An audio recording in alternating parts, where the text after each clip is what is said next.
Bonjour à tous et bienvenue sur www.driveemotion.fr. Aujourd'hui, une Hyundai i30. Alors, petite berline compacte 4,35 m, assez courante sur nos routes. Mais là, on a une version un petit peu particulière. Vous allez voir ça sur la partie arrière. Alors, je le disais, c'est une voiture relativement courante que vous connaissez un petit peu. Vous avez croisé depuis à peu près un an maintenant sur la route. Une auto plutôt sympa, voilà, avec une face avant typique des Hyundai actuels. Des phares là comme ça assez agressifs avec une signature lumineuse, des feux de jour juste en dessous.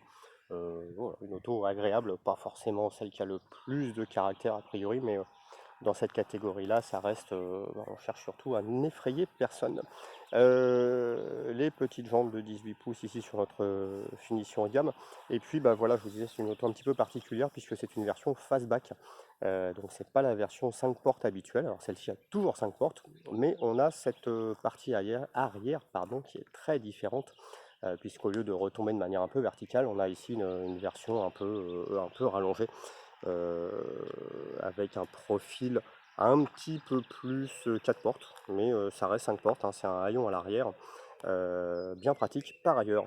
Et puis on voit là bah, ces petits détails, c'est vraiment une version un peu spécifique avec ce petit béquet là, qui remonte comme ça, qui est très sympa, qui donne un peu de caractère à l'auto.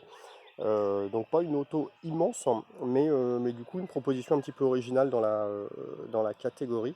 C'est assez agréable. Donc on voit vraiment cette partie arrière là avec le petit logo Fastback bien mis en avant. Euh, Au-delà du logo i30, une vraie sortie d'échappement également, ce qui devient de plus en plus rare sur nos voitures.